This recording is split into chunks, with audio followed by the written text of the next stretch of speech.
सदियों से चली आ रही सतभक्ति की ऐसी धारा, ऋषियों, मुनियों, देवताओं और त्रिदेवों ने भी जिसका भेद ना पाया। भक्ति तो सभी करते हैं,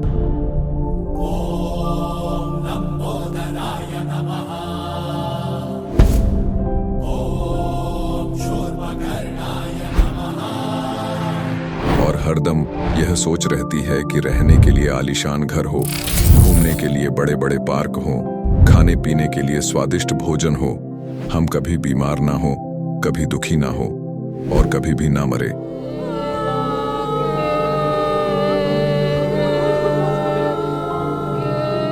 हरदम मौज मस्ती में रहे।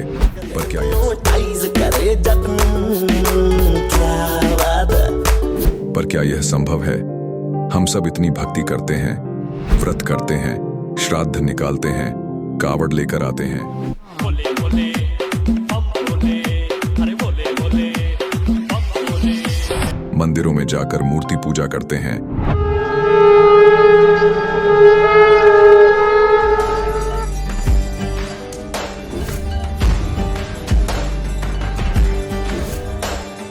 भानुकोटिभास्वरं भवाब्धितारकं परं नीलकण्ठमीप्सितार्थदायकं त्रिलोचनं कालकालमम्बुजाशमक्षशूलमक्षरम्। चर्च में जाकर प्रेयर करते हैं,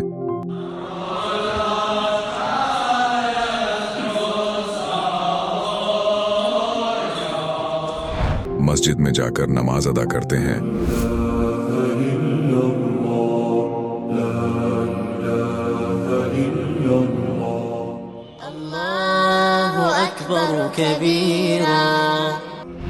और गुरुद्वारों में जाकर माथा टेकते हैं,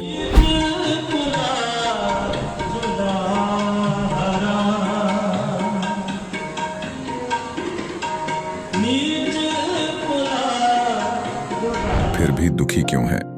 लेकिन क्या आप जानते हैं वो कौन सी भक्ति है? वो भक्ति जिसने मीरा को जहर से बचा लिया, ध्रुव और प्रहलाद की रक्षा की, अंधे को आंखें और बहरे को कान दिए, कोढ़ी को काया दी, दुखियों को सुखी जीवन दिया, मरने वाले को जीवन दान दिया और लाइलाज बीमारियों को दूर किया। जब संत रामपाल जी महाराज जी से दीक्षा ले ली थी, उसके बाद जब उनका कुछ विद इन मंथ कैंसर में राहत मिली।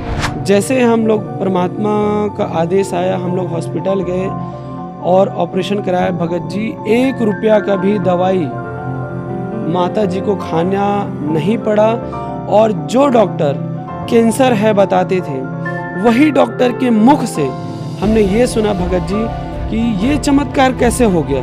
तो हॉस्पिटल में दिखाया तो कैंसर घोषित कर दिया डॉक्टर ने यहाँ। तो फिर इसके इलाज के लिए घूमे, इलाज भी नहीं हुआ, तो फिर घर पे थक के बैठ गए। कैंसर के लिए जिंदल हॉस्पिटल में रहा, उसके बाद सपड़ा हॉस्पिटल में रहा, उसके बाद जयपुर में दिखाया, उसमें कोई इलाज नहीं हुआ। संत रामपाल जी महाराज जी ने चरणामृत प्रसाद दिया और आशीर्वाद दिया और भक्ति ज्ञान दिया, और उसके बाद मैं तंदुरुस्त हूँ। हर दिन में अपना सब कुछ खाता हूँ, मुझे कोई समस्या नहीं। मेरे को बीमारी ये थी सर कि ब्लड ट्यूब में मेरे को एक प्रकार का पस आ गया था और इन्फेक्शन हो गया था। उस इन्फेक्शन को डॉक्टर लोग वो कह रहे थे कि इसमें आपको ऑपरेशन करना पड़ेगा। आश्रम पहुंचने में परमात्मा का नामदान लिया और जो उन्होंने मुझे उपदेश दिया, उस उपदेश देने के बाद उन्होंने आशीर्वाद दिया। आशीर्वाद देने के बाद तत्क्षण में मेरा ये रोग वहीं के वहीं दर्द बिल्कुल ठीक हो गया। भक्ति सभी करते हैं, लेकिन उपरोक्त लाभ सिर्फ सतभक्ति से ही प्राप्त होते हैं।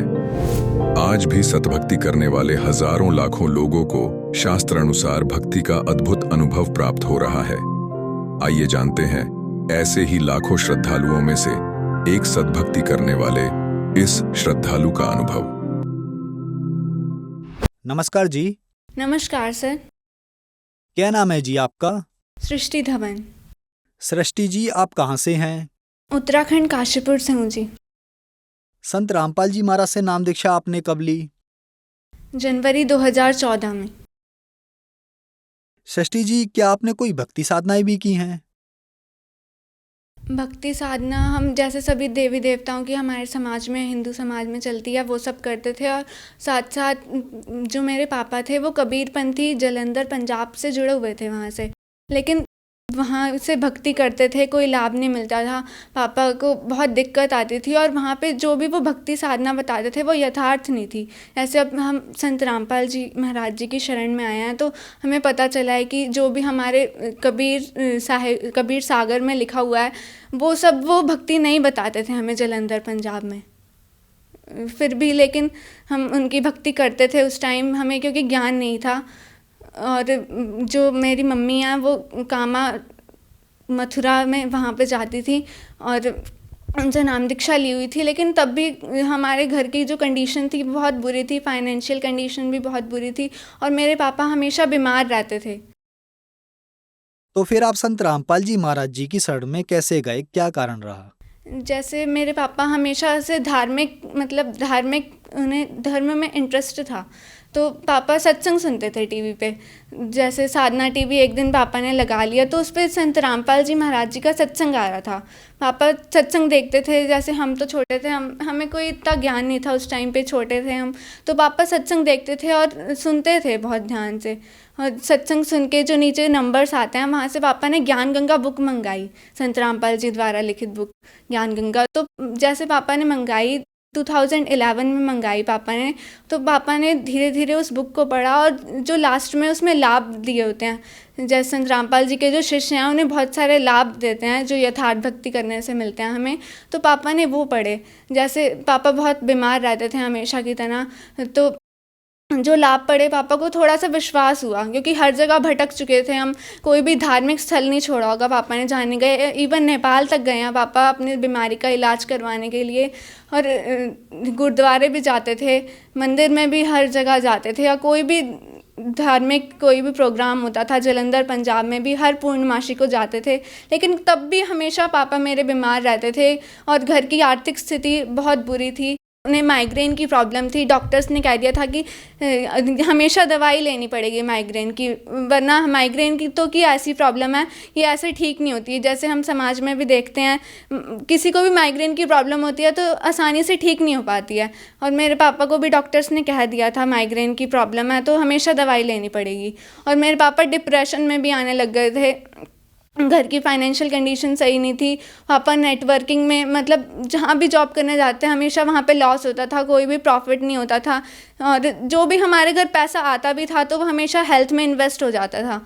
घर में कोई भी डेवलप नहीं हो पाता था हमारे घर का, हमेशा हेल्थ में इन्वेस्ट होता था पैसा जो भी आता था। और मेरे पापा को किडनी में पथरी थी, मेरी मम्मा भी मतलब बहुत स्ट्रेस में रहने लग गई थी, घर की कंडीशन बहुत बिगड़ चुकी थी। और मेरे भैया जो थे उन्हें भी दौरे पड़ते थे, बहुत ज़्यादा बुरी हालत हो गई थी हमारी। मेरे पापा को अल्सर की प्रॉब्लम भी थी, जैसे ये सब बीमारियां थी पापा को, अल्सर रहना, माइग्रेन की प्रॉब्लम, तो पापा बहुत थक चुके थे हर जगह जाके।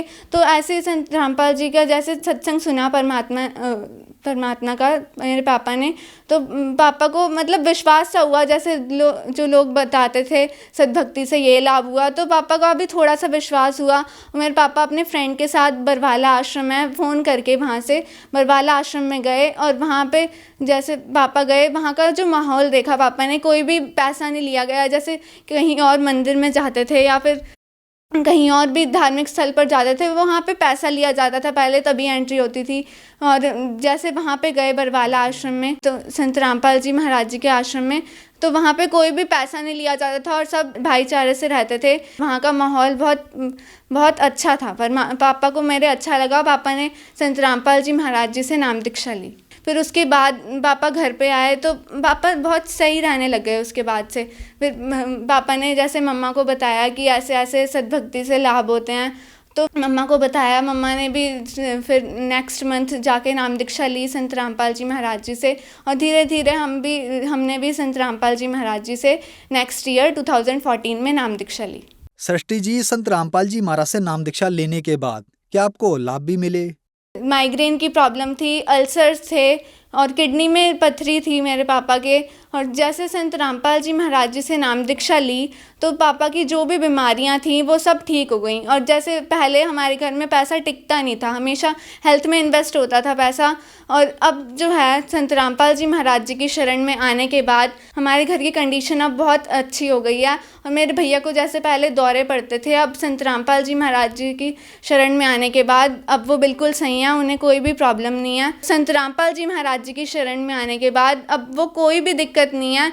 संत रामपाल जी महाराज जी द्वारा दी गई सद्भक्ति से अब वो बिल्कुल ठीक हैं और हमारी आर्थिक स्थिति भी घर की बहुत सही हो गई है। हमारा घर जब बन रहा था तो उस टाइम सीढ़ियाँ जैसे बन रही थी तो मेरी बहन और मैं वहाँ पे सीढ़ियों के नीचे बैठे हुए थे, तो सीढ़ियाँ गिरी, हमारे ऊपर गिरी, वो जो भी ईंट होती है हमारे ऊपर गिरी और हमें कोई भी चोट नहीं आई, सिर्फ हल्की सी खरोच आई थी यहाँ पे। वो भी जैसे सीढ़ियाँ गिरती हैं तो बहुत चोट आ सकती थी हमें, लेकिन हम जैसे संत रामपाल जी महाराज जी की शरण में थे, हमें कोई भी चोट नहीं आई, हम बिल्कुल पूरी तरीके से ठीक थे। संत रामपाल जी महाराज जी की दिए गई सद्भक्ति से ये सब संभव हुआ और हमें आध्यात्मिक लाभ हुआ। सृष्टि जी, आप ही बता रही हैं कि संत रामपाल जी महाराज जी की शरण में आने के बाद आपको बहुत सारे लाभ मिले, तो जो दर्शक आज आपको देख रहे हैं उनके लिए आप क्या कहना चाहेंगी?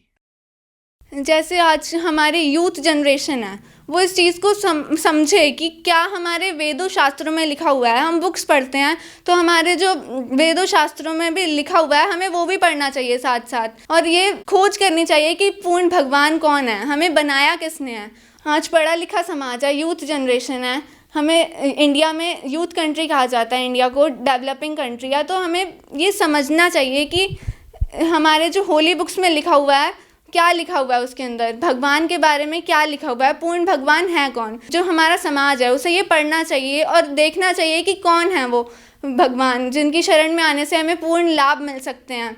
हम मरते हैं, जन्मते हैं तो क्यों मरते हैं, हमारे जो ह्यूमन लाइफ है उसका उद्देश्य क्या है। हमें ह्यूमन लाइफ मिली है तो हमें ये भक्ति करने के लिए मिली है। ह्यूमन लाइफ ऐसे नहीं मिल जाती, वरना जो एनिमल्स हैं, इंसेक्ट्स हैं, बर्ड्स हैं, ये सब भी तो जी रहे हैं। हमें जो है वो अलग लाइफ मिली है, भगवान ने दिया तो किसी कारण तो दी होगी ना। इसलिए संत रामपाल जी महाराज जी ने हमें बताया है कि जो ह्यूमन लाइफ है ये बहुत प्रीशियस है, ऐसे नहीं मिलती हमें, तो हमें ह्यूमन लाइफ को वेस्ट नहीं करना चाहिए। एक एक श्वास जो है ये बहुत कीमती है। इसलिए मैं सबसे यही कहना चाहूँगी कि पहले उस चीज़ की छानबीन करें कि ये क्यों हो रहा है। संत रामपाल जी महाराज जी का सत्संग सुने। आजकल तो सोशल मीडिया नेटवर्क्स पे सब पे संत रामपाल जी महाराज जी का ज्ञान का प्रचार हो रहा है। ट्विटर पे डेली ट्रेंड्स होते हैं संत रामपाल जी महाराज जी से रिलेटेड। संत रामपाल जी महाराज बता रहे हैं कि ये गलत है और ये सही है, तो हमें भी ये पढ़ना चाहिए। हम फेसबुक, ट्विटर, इंस्टाग्राम, हर किसी सोशल मीडिया प्लेटफॉर्म पे जोरों शोरों से संत रामपाल जी महाराज जी का ज्ञान प्रचार चल रहा है। और जो संत रामपाल जी द्वारा लिखित बुक्स हैं, जीने की राह और ज्ञान गंगा, उसमें भी ज्ञान लिखा हुआ है, तो आप एक बार पढ़ें तो ज़रूर। अगर आपको नहीं भी मानना है तो मत माने, कम से कम पढ़ के तो देखें। ऐसा नहीं है कि नाम सुना कि संत रामपाल जी महाराज जी हमें तो पढ़ना ही नहीं है, कम से कम रिसर्च तो करके देखें कि क्या लिखा हुआ है उसके अंदर। सृष्टि जी, संत रामपाल जी महाराज से नाम दीक्षा कैसे ली जा सकती है? जैसे संत रामपाल जी महाराज जी का सत्संग आता है और यूट्यूब, सोशल मीडिया, हर किसी पे संत रामपाल जी महाराज जी का ज्ञान प्रचार चल रहा है, तो आप उस पर एक नंबर्स लिखे होंगे, या फिर वेबसाइट है संत रामपाल जी महाराज जी की supremegod.org या www.jagatgururampalji.org। आप उस पर विज़िट करके बुक्स मंगा सकते हैं पहले, या फिर ज्ञान समझिए, उसके बाद नाम दीक्षा लीजिए। आपको जो अगर कुछ भी विश्वास लगता है कि भगवान है इस धरती पे और वो कबीर साहिब जी हैं, और तो आप बुक्स को पढ़ें, पहले सत्संग सुने, फिर उनसे रिसर्च करके अच्छे से नाम दीक्षा तब लें। धन्यवाद जी। धन्यवाद। अब जगत गुरु तत्वदर्शी संत रामपाल जी महाराज जी के सत्संग के माध्यम से उस अद्वितीय आध्यात्मिक ज्ञान के बारे में जानते हैं जिसके माध्यम से आप भी प्राप्त कर सकते हैं ऐसे आध्यात्मिक, मानसिक और भौतिक सुख जो अभी तक आपने सिर्फ मीराबाई, ध्रुव, प्रहलाद जैसे कुछ ही भक्तों की जीवन कथा में सुने होंगे। अब सुनिए तत्वदर्शी संत के संग शास्त्र अनुकूल भक्ति सत्संग, ऐसा अद्वितीय आध्यात्मिक ज्ञान जिसका है सर्वधर्मों के पवित्र शास्त्रों में प्रमाण। इन महापुरुषों ने क्या किया कि जब तक ये समय आवे तब तक इनको वो रास्ता बता दिया। अपने आत्माओं जो भी 2 प्रकार से मानव शरीर मिलता है, एक तो 84 लाख योनियों का दंड भोगने के उपरांत एक मानव शरीर मिलता ही मिलता है, ऐसा विधान है परमात्मा। और दूसरा ऐसे मिलता है जैसे पिछले जन्म में कोई पुण्य किए हो, उनके आधार से तुरंत भी मिल जाता है, और लगातार 10, 20, 50, 100 जन्म भी मनुष्य के बन जाते। जैसे महाभारत में एक प्रकरण आता है कि धृतराष्ट्र जी अंधे थे, और उसने भगवान कृष्ण जी से पूछा कि भगवान, मुझे अब मेरी जो दिव्य दृष्टि की रेंज है, मेरे पिछले 100 जन्मों तक की मुझे बैकग्राउंड दिखा सकती है। उन 100 जन्मों में मैंने ऐसा कोई कर्म नहीं किया जिससे मेरी आंख फूटनी चाहिए, क्योंकि भगवान का विधान तो अटल है। लेकिन ये कारण क्या है, मेरी आंखें क्यों खत्म हुई? तब श्री कृष्ण जी ने कहा कि 100 जन्म से ही आपका इतिहास बंद नहीं हो जाता, और बहुत पीछे जाइए। उन्होंने, क्योंकि जैसे भगवान कृष्ण जी भी पिछली भक्ति युक्त प्राणी थे, उन्होंने अपनी दिव्य दृष्टि देकर उनको पिछले, कहते हैं 105वां या 6वां जन्म दिखाया। उसमें ये क्या कर रहा है, एक टिड्डी होती है, टिड्डी जो आपने देखी होंगी, पक्षी से होते हैं, छोटे छोटे, वो फसल का नाश करते हैं। तो ये किसान था, और टिड्डी की आंखों में कि बबूल के कांटे ठोक रहा था पकड़ के, नो हंस रहा था, उसकी दोनों आंख फोड़ कर छोड़ दी। तब दिखा कि ये देख, ये बेमतलब बकवाद कर रहा था तू, इसका रिजल्ट है ये। तो कहने का भाव ये है कि जो प्राणी आज इसे बूढ़े कलयुग में और भगवान की तरफ लग रहा है, उसकी तरफ में भटक रहा है, वो पिछले जन्म में भी मनुष्य ही था, ये प्रमाणित बात है। और उसको वो चाह है, उसके अंदर वो नारे गुण है मनुष्य वाले। तो कहने का भाव ये है कि जैसे आप जी काफी जन्मों से 4, 5, 10 जन्म भी आपके हो गए होंगे लगातार मनुष्य के, जो परमात्मा विधि बता के गए थे। दूसरा, कबीर परमात्मा जी 600 वर्ष पहले आए थे, आपको पवित्र अपने अमरवाणी से बोल बोल कर चार्ज करके, और आपको प्रथम मंत्र जो 5 नाम का था वो दिया था ओनली। वो कौन कौन से 5 नाम है, ये नहीं है निरंकार ओंकार, ये जो ये नहीं है। जो आपको अप्रथम मंत्र दिया जाता, उसके बीच वाले 5 नाम ये स्टार्ट करवाए थे। आने वाले समय में इन कबीर पंथियों ने ज्ञान तो रहा नहीं, कोई इनको कहने लगा तुम बात करते हो सतलोक और सचखंड की, और नाम जपते हुए 5 इन देवताओं का, ये कोई बात हुई? तो फिर इनको ज्ञान था नहीं, इन्होंने नाम बदल लिए। ये पूजा नहीं है इनकी। अब जैसे हम किसी से हमने लोन ले रखा है बैंक से या किसी व्यक्ति विशेष से, तो उसका लोन देना है, मजदूरी करनी है, मजदूरी करके उसका लोन देना है। तो हम कोई उसकी पूजा थोड़ी कर रहे हैं, उसका लोन देना ही देना है, बाय रिस्पेक्ट देना है, इज्जत से देना है। वो मिला जब जिससे हमने कर्ज ले रखा है उसको प्रणाम भी करना है, आदर सत्कार करना है। तो हम ये इनकी मजदूरी करते हैं, पूजा नहीं कर रहे। तो परमात्मा दयालु थे, 64 लाख शेष हुए थे उस टाइम, उन 64 लाख को चार्ज करके, और वही अब मनुष्य जन्म प्राप्त करते हुए आ रहे हैं। करके चार्ज चले गए, दाता दयालु थे। कहते हैं जो जन मेरी शरण है, ताका हूं मैं दास, और गेल गेल लग गया फिरूं, जब लग धरती आकाश। अब परमात्मा की शरण में आप कभी कौन से युग में आए थे, और लेकिन पार नहीं होते, बालक हो, थोड़ा सा सुख, क्योंकि ये भगवान सुख दे ही देगा आपको, ये सुख का सागर है। और उस सुख को पाकर हम फिर भूल जाते हैं भगवान को, यह सबसे बड़ी बीमारी है हमारे। तो कबीर साहब अब ऐसी स्थिति में रखेंगे आपको कि कबीर साहब ने कहा है कि हे भगवान, इतना सुख भी मत देना। कबीर साहब ने अपने ऊपर ही सारी बातें कह करके हमें समझाया है कि हे भगवान, इसे सुख के आग लगो जिससे आपकी भक्ति में भूल पड़े, और ऐसा दुख दिए रखना दाता जिससे आपकी याद बनी रहे। सुख के माथे सिला पड़ो, नाम हृदय ते जावे, और बलिहारी व दुख के जो पल पल नाम रटावे। तो पुण्यात्मा, पहले हम ऐसे ही गलती करते रहे, परमात्मा के चरणों में आते ही दुख दूर हो गए। जैसे कलयुग के जब आए थे दाता आज से 600 वर्ष पहले, तो सबको सुख हो गया, सबकी ब्रान माटी हो रही थी, और परमात्मा के आशीर्वाद से, नाम से, सत्संग के सुनने से, भंडारे करवाए दाता ने, तो सुख हो गए।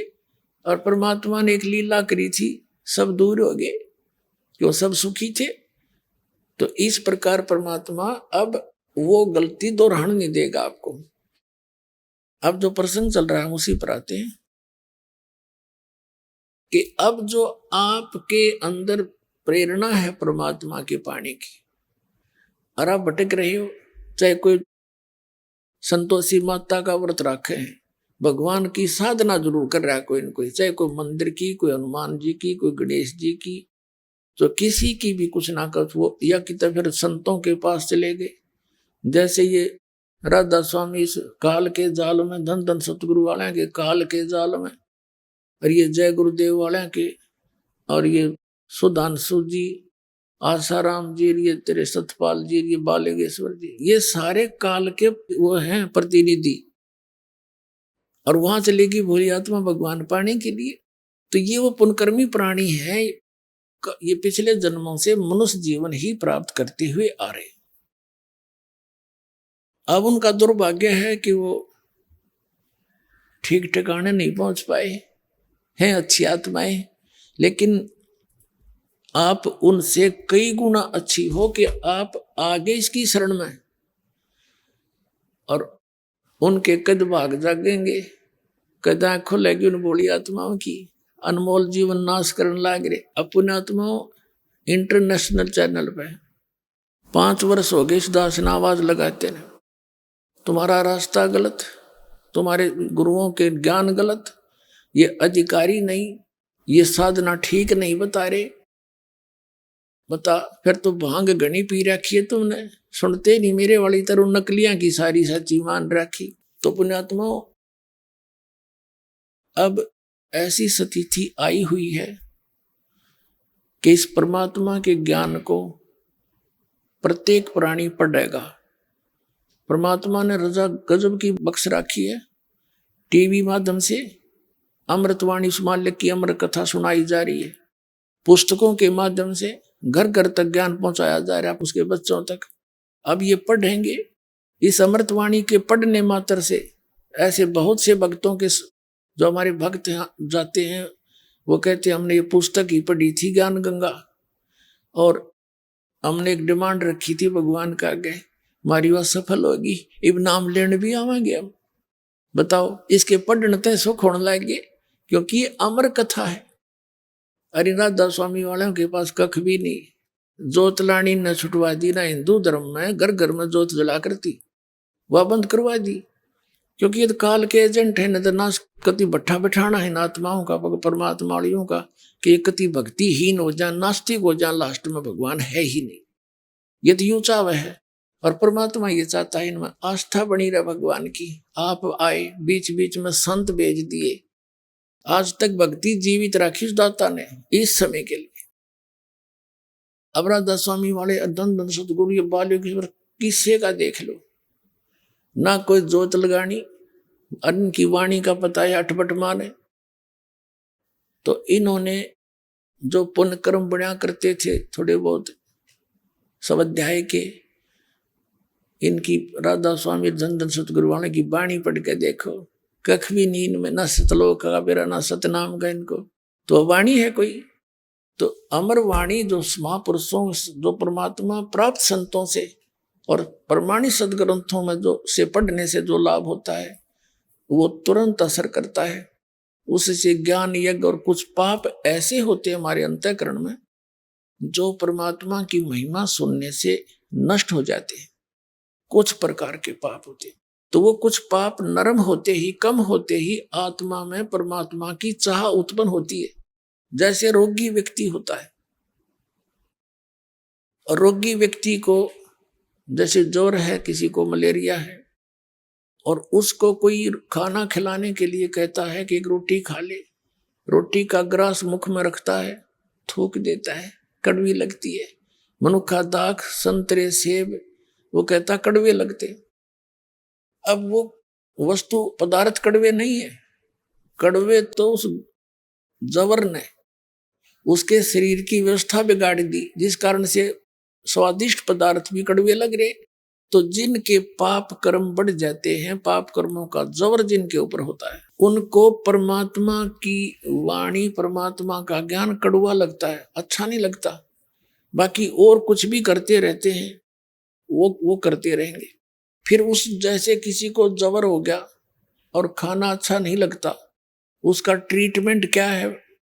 जैसे मलेरिया है किसी को, तो मलेरिया ग्रस्त उस रोगी को वो कड़वा बेशक पदार्थ लग रहे हैं, लेकिन कड़वी टैबलेट ही खवानी पड़ेंगी उसने, और ना चाहते भी खानी पड़ेंगी उसने, कुनीन खिलानी पड़ती है, और वो खाता है, चाहे कुशल से खा चाहे दुख से खा, और उसके खाने से ही फिर वो जवर कम होता है। जब जवर उतर जाता है तो वो स्वादिष्ट लगते हैं वो पदार्थ जो पहले कड़वे लगे थे। तो इस परमपिता परमात्मा की अमर वाणी जो पुस्तक घर घर भेजी जा रही है, तो एक बार तो सबको कड़वी लगती है यार, यूं कैसे लिख दिया? ब्रह्मा विष्णु महेश के माता पिता कहाँ से? उन्हें पढ़ रहे, पाछे पहले फोन करें भक्ता दो रहे, ये क्या लिख दिया तुमने? शुरू में ऐसे हुआ था। अब भाई ने पढ़ लो, प्रमाण दे रखे, प्रश्न नंबर लिख रखे आपके सदग्रंथों के, उनमें लिखा हुआ है। हमने तो सिर्फ उनसे सदग्रंथों से ही निकाल कर इसमें कॉपी कर रखी है, और थोड़ा सा विश्लेषण किया है कि ये देखो इसमें तो ये न्यू लिखा, तुम्हें बताया गया ये अविनाशी है ब्रह्मा विष्णु महेश, इनके कोई माता पिता नहीं, और इसमें इनके माता पिता लिखे। तो अब वो पढ़ रहे हैं, चाहे ना चाहते हुए भी, उनमें त्रुटि देखने के लिए भी कोई पढ़ता है तो भी उसके पुण्य बन जाते हैं, क्योंकि अमर वाणी है। अब उस कुनीन को चाहे फाका वैसे मार लो, चाहे किसी कहे तो खा लो, वो तो अपना काम करेगी। तो अब उनके पाप कर्म हटते जा रहे हैं, और उनके अंदर परमात्मा की भूख बढ़ती जा रही है। अब थोड़ी सी दिखा दूंगा, कुछ ही दिनों में मालसा उठका होगा।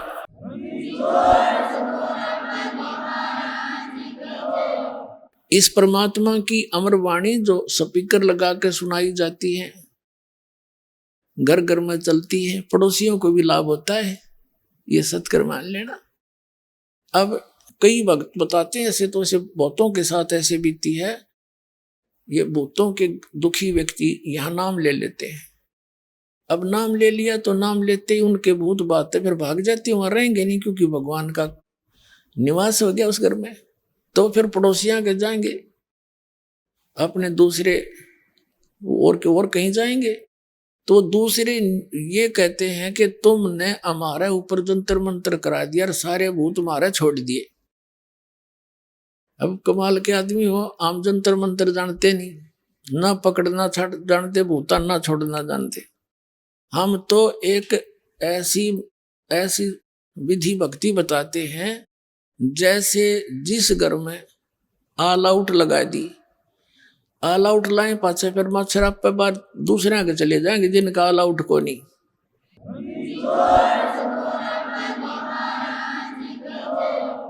तो परमात्मा की यह वाणी और ये मंत्र, ये भक्ति दे दी जाती है, ये ऑल आउट है, वहां नहीं रह सकते। कबीर साहब कहते हैं, देवी देव ठाड भये, ये देवी देवता मेरे आगे आकर खड़े हो गए हाथ जोड़ के, हमको ठोर बताओ।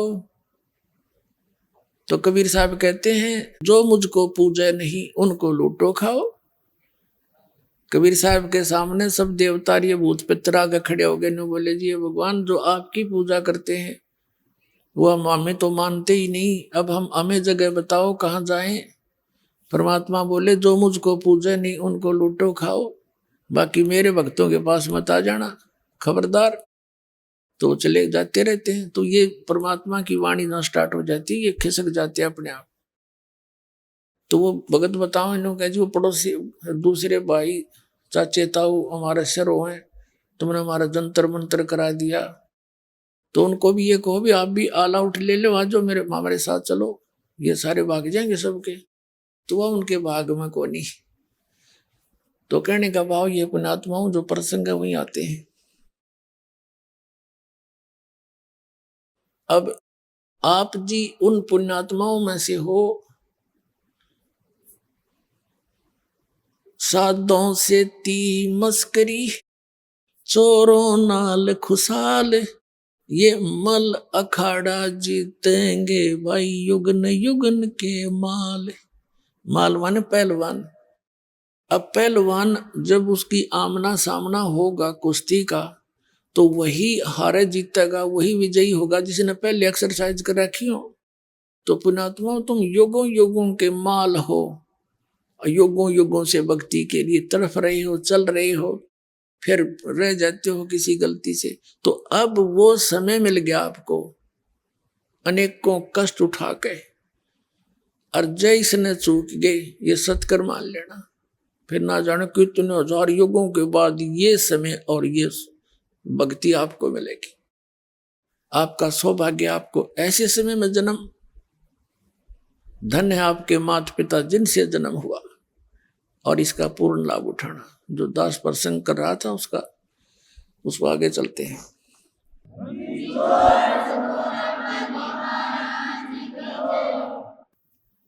गोता मारू स्वर्ग में, जा बैठूं पाताले, कहे कबीर ढूंढता फिरूं अपने हीरे मोती लाल। पहले तो परमात्मा स्वयं आए थे, आते रहे हैं, और जगह जगह जाते हैं। एक दिन में हजारों जगह प्रकट हो जाते थे, और अपनी प्यारी आत्माओं को कहीं भी खड़े होकर के जैसे मदारी तमाशा दिखाया करें, ऐसे खड़े होकर के अपने मुख कमल से वो सच्चिदानंद घन ब्रह्म की वाणी बोलने लग जाते, अपनी वाणी। अब पर आत्मा को तो वो कसक है उस मालिक की, उस वाणी की, भगवान की, परमात्मा की वाणी सुनकर चिपक जाते, सैकड़ों की संख्या में इकट्ठे हो जाते, फिर कुछ नाम ले लेते, फिर बार बार जाते जाता। ऐसे आपको रह रहकर चार्ज कर रहे हैं। तो अब मालिक ने दूसरा तरीका अपनाया, आपको शिक्षित किया,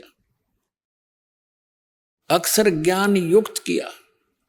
और ये जो इंटरनेट वगैरह और ये जो चैनल बनाए परमात्मा ने, टीवी चैनल है, मोबाइल वगैरह बनाए, ये दाता ने दिया बुद्धि, ना जीव सतर की नहीं है। तो कितनी बात बनावे, उस परमात्मा ने इसलिए दिया है कि ये ज्ञान अब अपने बच्चों तक इस तरीके से पहुंचाऊंगा, ये शिक्षित हो गए।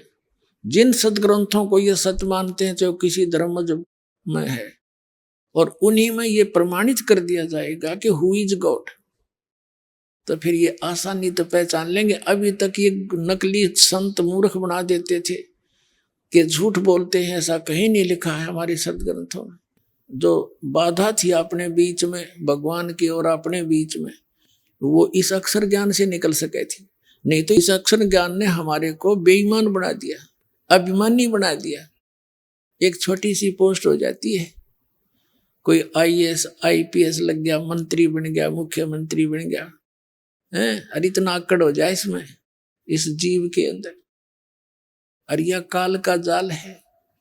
तो पुण्यात्मा, ये जिसमें अभिमान है उसके पास भगवान नहीं है, चाहे वो भगत है चाहे बिना भगत है, उसका कभी ना कभी ऐसी बिरान मट्टी होगी, सोच भी नहीं सकता।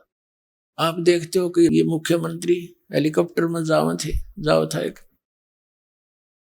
और हेलीकॉप्टर में किस लिए जा रहा था, जाते मीटिंग अटेंड करूंगा और जलसे दूंगा, नो कर दूंगा, वो एक्सीडेंट में मर गया।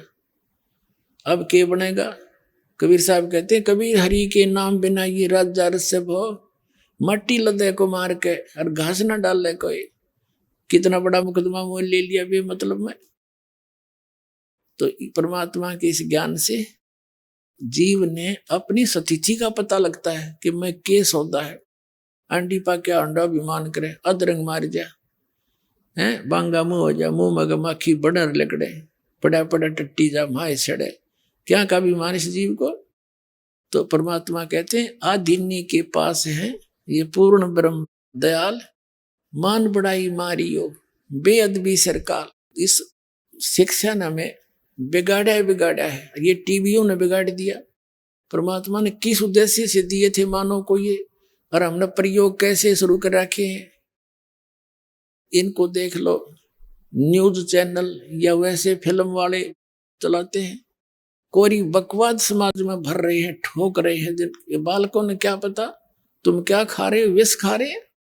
सारा दिन आप क्या सुनते हो, न्यूज सुनते हो, और क्या सुनते हो, कोरी बकवाद, सारी झूठ, 90% बकवाद करते हैं और उस नाम सत्य मान लेते हैं।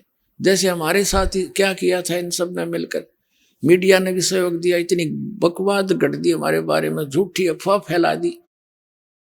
आम जनता ने सोचा जो टेलीविजन में अखबारों में बात छपती है वो सच्ची होती है, लेकिन अब वह स्थिति कति विपरीत होगी। तो इन्होंने क्या दे दिया समाज को, इनके पाप बढ़ा दिए। अब हम इसका सदुपयोग करेंगे। परमात्मा ने इसलिए दिया था यो, कुछ दिनों में देख लेना ज्ञान हो जाएगा। जब पुण्यात्माओं को इन टेलीविजनों पर परमात्मा की चर्चा चलेगी तो यह ही चलेगी ना, दूसरी नहीं चलेगी। बंद करवा देंगे इनको लोग। हाँ,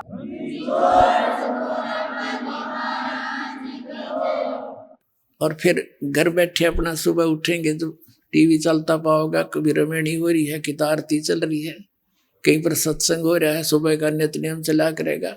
सुता उठते ही टीवी ऑन करते ही मालिक दिखेगा, भगवान की वाणी सुनने को मिलेगी। ये सुता उठते के सुने है, उसने ऐसे कर दिया, वो नेता नो बोला, सारे झूठ कपट बोले, उसने इतना गबन कर दिया, फलाने ने ऐसा कर दिया। ये हमारा क्या काम भाई। तो इस प्रकार फिर ये समस्या का समाधान भी, जैसे ये पीछे से ये कर रहे थे कोशिश में ये कंट्रोल करा जाए, ये जो भ्रष्टाचार बढ़ गया इसको, तो भ्रष्टाचार का नाश तो अब होगा। जैसे दास ये समाज तैयार कर रहा है, इन्हें जहर दिखाई देगा किसी की एक छोटी सी वस्तु भी। एक भक्त था, नवता जी 1500 रुपये पड़े पाए मैंने रास्ते में, और वो उठा के दान पात्र में डाल दिए। नहीं तो कौन डाल है, लोग तो तड़के बैठ जाए अपनी दुकाना में और ऑफिस में, कौन आवर उसने दुखी सुखी करके पैसे ले, मेरा कोड खावे। तो एकदम परिवर्तन आवेगा, सच्चाई के साथ आवेगा। आत्मा स्वीकार नहीं करेगी इस विष को, और दूसरे कारण अपने ऊपर होगा। हम किसी से पैसा लेते हैं, रिश्वत लेते हैं, या किसी के साथ वैसे धोखाधड़ी करते हैं, पैसे लेकर नहीं देते हैं, तो अगले जन्म में या तो उसका पशु बनेगा, ना फिर दामाद बन के लेकर जाएगा उसके पैसे। देखा पाछा के हाल हो रहा था, इतना दहेज देते हैं और खुश होकर देना पड़े। तो ये सब हमारे लेन देन के झगड़े हैं। और अब इस समय में परमात्मा की शरण में हमारे ये सब आपस के संस्कार अब खत्म कर दिए जाएंगे, और आगे हम बढ़ावा को नहीं, तो हम इस तरह से तलोक जाएंगे।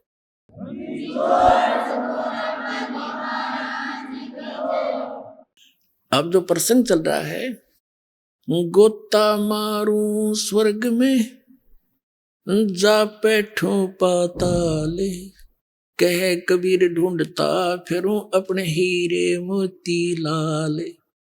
अब परमात्मा के हीरे मोती लाल, अब जैसे पुस्तक पहले तो स्वयं मालिक आते थे, अब ये पुस्तक क्या है, ये भी परमात्मा आए थे, वो भी अपना ज्ञान नहीं देना आए थे। भगवान ऐसा है, उसकी विधि ये है, और वो वहां रहता है अपना ही डबल रोल करके, और वो वहां जाए बिना तुमने वो सुख मिल नहीं सकता। वहां जाकर तुम्हारा जरा और मरण नाश हो जाएगा, उसका तरीका यूं है। वो भगवान भी यही बताने आए थे। उस भगवान के द्वारा बताए गए उस सारे अध्यात्म ज्ञान को इस दास के ऊपर रजा हुई। ये सत्संग सुनाए, सदग्रंथों से वो प्रमाण निकाले, और वो आप तक पहुंचा दिए, तो वो भगवान ही समझो, वह पुस्तक आपके पास उस मालिक का संदेश है। तो ये गोता मारूं स्वर्ग में जा बैठूं पाताल, कह कबीर ढूंढता फिरूं अपने हीरे मोतीलाल। तो ये पुस्तक जो है या उन हीरे और मोती लालों को ढूंढ ढूंढ कर ला रही है। यहाँ भक्त आते हैं, हम पूछते हैं पता तो लगे हमारा कौन सा जंतर मंत्र सही फिट हो रहा है जनता में। भाई कैसे पता लगे आपको, यहाँ कैसे आए? तो बताते हैं जी ये पुस्तक पढ़ी ज्ञान गंगा। ओहो, हम पूछते हैं भाई कैसा ज्ञान लगे? ओहो, ज्ञान क्या उस कमाल है। देखो कैसे सिर घूम जाता है इंसान का, कभी देखा ना सुना ऐसा भगवान ना ऐसा ज्ञान।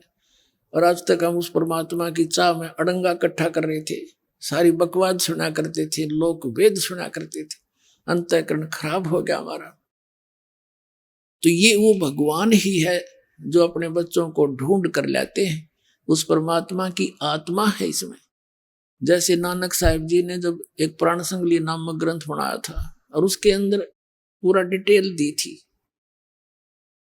मुझे कौन मिला पूरा लिखा था उसके अंदर, और श्वासों के सिमरण का मंत्र लिखा था।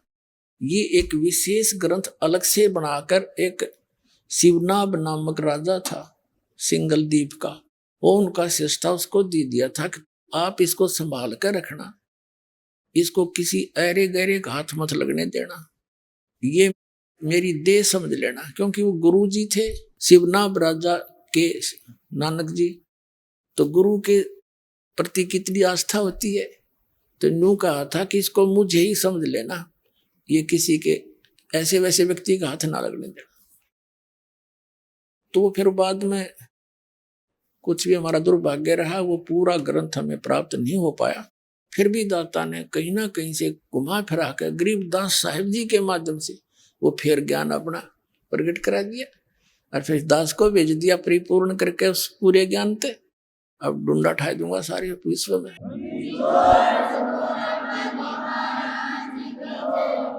अपने आत्माओं, आपको बताया कि 2 प्रकार से मानव शरीर मिलता है। एक तो टर्न वाइज मीन 84 लाख योनियों, कुत्ते गधे सूअर जंगली जानवर बोल बन बना के फिर एक मानव शरीर तो मिलता ही मिलता है। और एक आपको बताया कि पिछले जन्मों से मनुष्य जीवन से ही मनुष्य जीवन प्राप्त होते आ रहे हैं, उनमें और उनमें अंतर होता है, उनमें और उनमें बहुत अंतर होता है। जो सीधे मनुष्य जीवन से आए हैं वो तुरंत भक्ति पर लग जाते हैं, उनमें बकवाद घनी नहीं होती। बेशक जब तक संत शरण में नहीं आते और जैसे माहौल समाज में रहे उनमें थोड़ा बहुत अड़ंगा भर जाता है, लेकिन वो इतने अधिक निर्मल होते हैं वो तुरंत ही उनका मैल उतर जाता है। और दूसरे जो आते हैं टर्न वाइज, उनका अंतःकरण तो इतना मैला होता है जैसे ये मोटरसाइकिल के जीपा के मैकेनिक होया करें जिनके कपड़े इतने काले हो जाएं, उनके कलर का बिना बेरा ये कौन से कलर के हैं। अब एक तो उस कपड़े ने धोए जैसे डेली पैर रखा हो, शाम ने धोए थोड़ी सी साबुन में उसे चमक जा। हर एक उस मिस्त्री वाले कपड़े ने धोने लगे, उसमें कितना समय लगेगा। लेकिन साधन ठीक हो तो वो भी साफ हो सकता है, ऐसी बात नहीं। तो एक तो उसको निर्मल करना, और एक उस कपड़े को जो डेली पहनने से मैला हो गया फिर धो लिया, वो तो बिल्कुल जल्दी हो जाता। तो जो मनुष्य जीवन प्राप्त करते हुए आ रहे हैं उनके अंतःकरण बस इतने गमैले हैं, और जो दूसरे हैं उनके वो मिस्त्रियां जैसे कपड़े हो रहे हैं। अब उनको थोड़ा समय लग जाएगा लेकिन होंगे वो भी साफ है। भगवान का आदेश है कि पूरे विश्व में जितने भी प्राणी हैं जो इस सतनाम को ग्रहण कर लेंगे उन सब का मोक्ष होगा, मालिक का वचन है।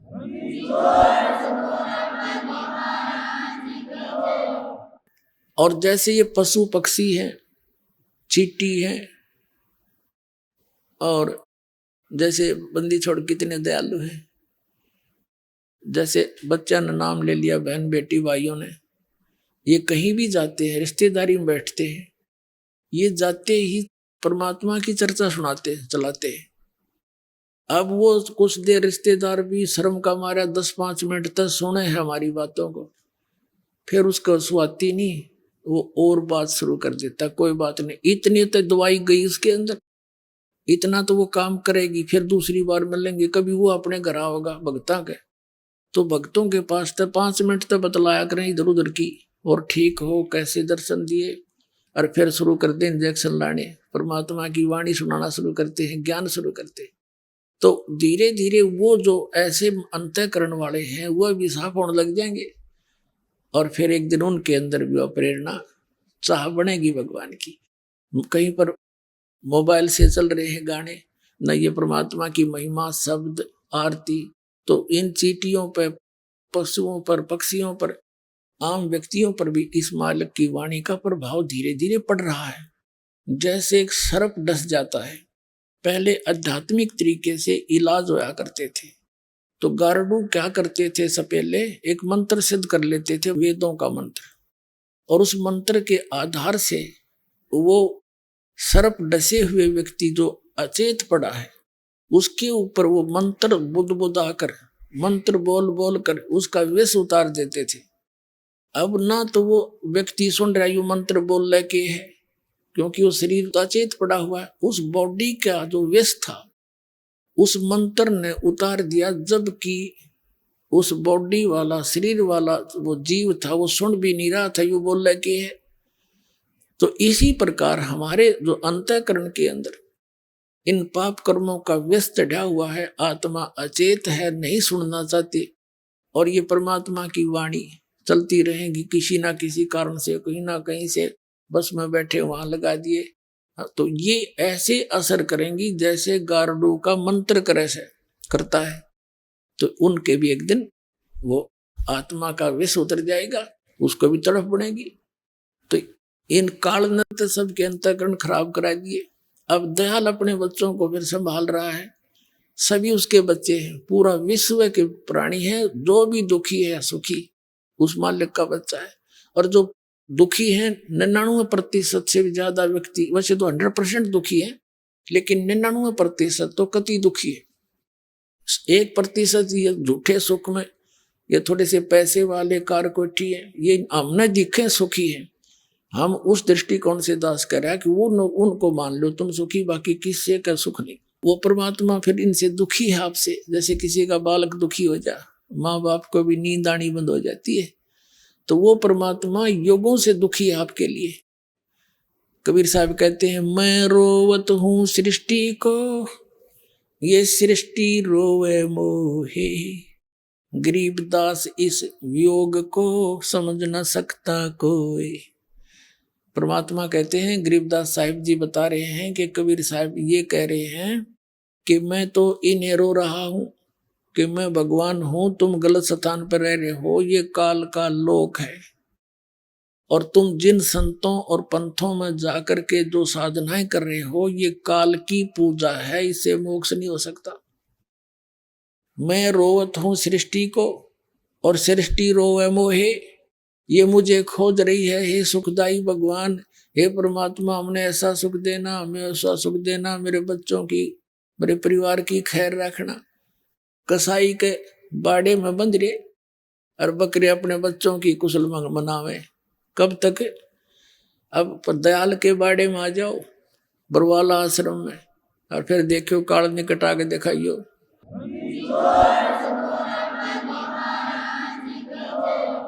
अब परमात्मा अपने उस विधान अनुसार गोता मारूं स्वर्ग में, जा बैठूं पाताले, गरीबदास ढूंढता फिरूं मैं अपने हीरे मोती लाल।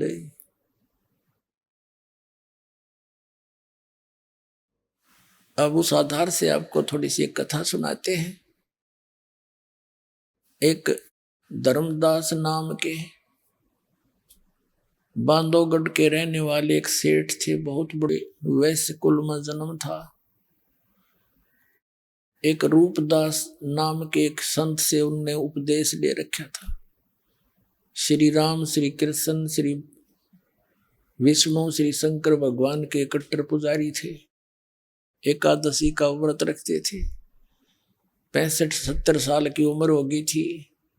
घर में मतलब वैष्णव साधु जैसा वेशभूषा बनाकर एक तिलक लगा के माथे पे और एक कंठी माला गले में डाल कर एक उसकी तुलसी के लकड़ी की, यानी जो भी वैष्णव परंपरा से दीक्षित जो व्यक्ति होते थे उनको ये ऐसी वेशभूषा बना देते थे वह संत जन।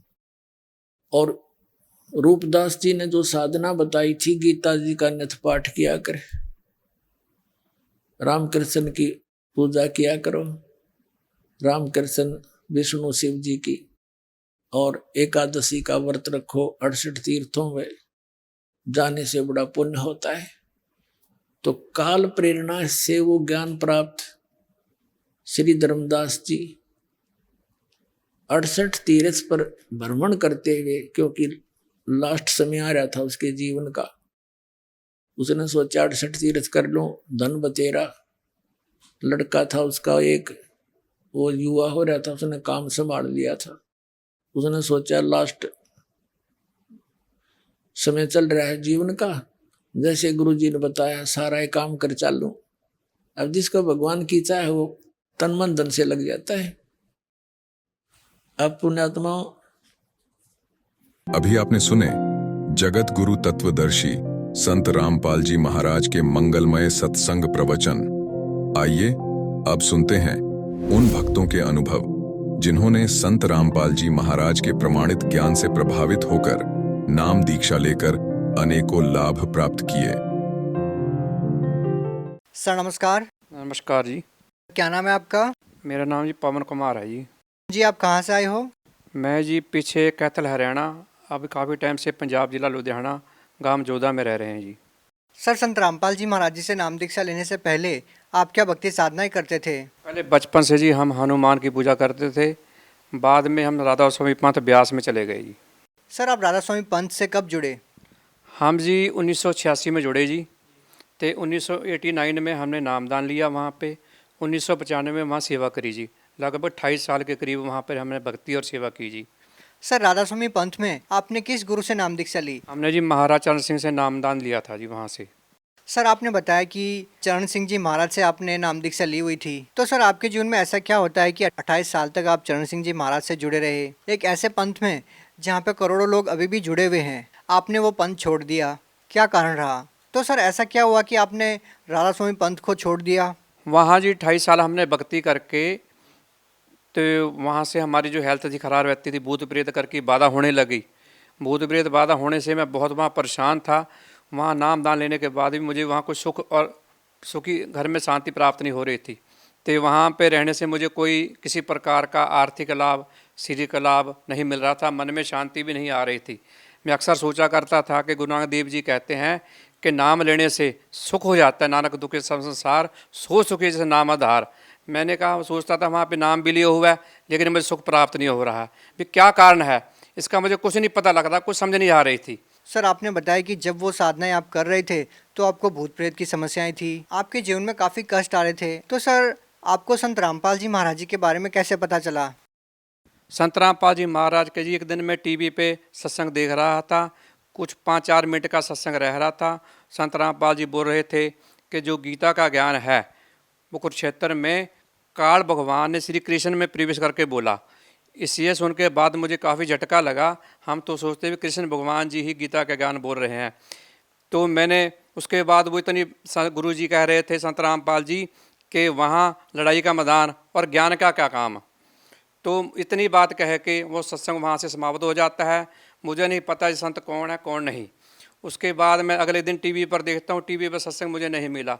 हर एक चैनल मैंने खोज मारे, लगभग 3 महीने तक मुझे वो सत्संग दोबारा प्राप्त नहीं हुआ। फिर मेरे एक रिश्तेदार हरियाणा से जींद से, उसने संत रामपाल जी से नाम लिया हुआ था, उससे मेरी भेंट हुई। उसने मुझे बताया चर्चा के दौरान कि संत रामपाल जी महाराज का वो सत्संग आता है साधना चैनल पर, और साधना चैनल से मैं देखना शुरू किया। जब साधना सन चैनल पे सत्संग देखना शुरू किया तो संत रामपाल जी राधा स्वामी पंथ के बारे में बता रहे थे।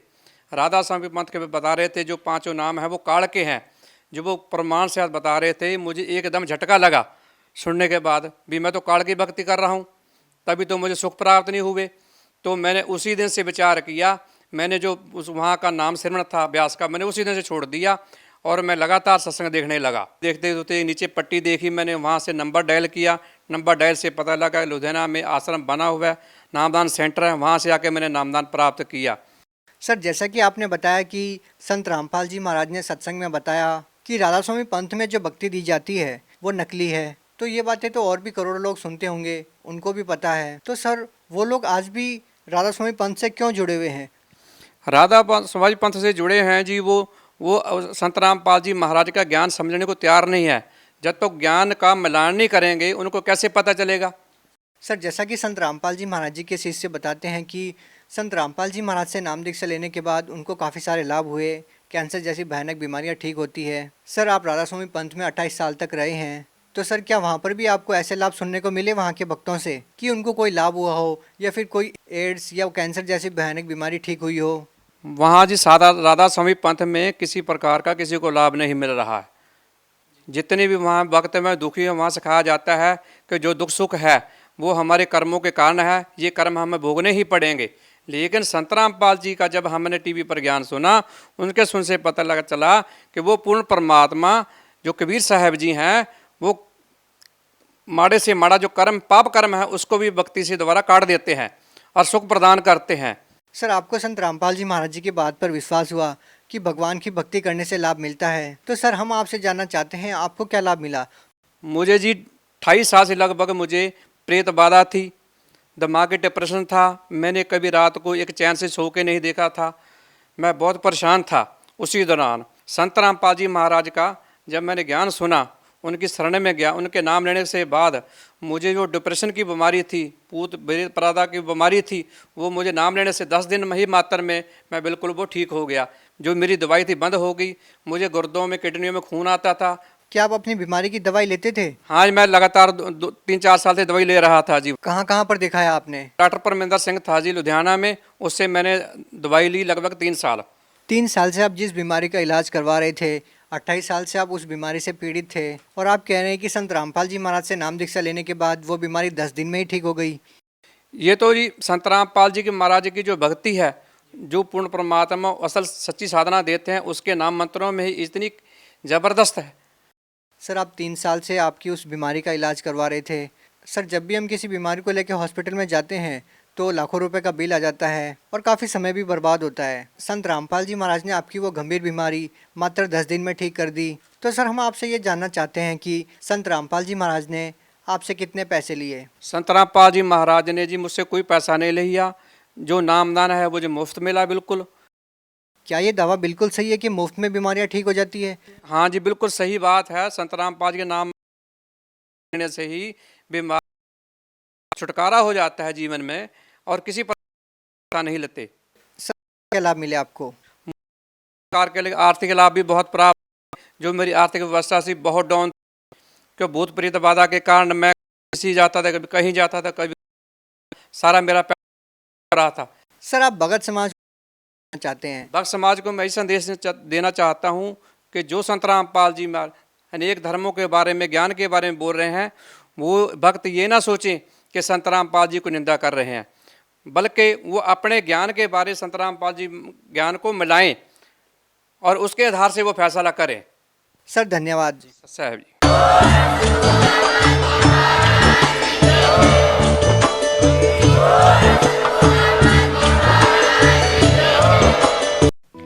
आप सुन रहे थे जगत गुरु तत्वदर्शी संत रामपाल जी महाराज के मंगल प्रवचन। अधिक जानकारी के लिए संपर्क करें।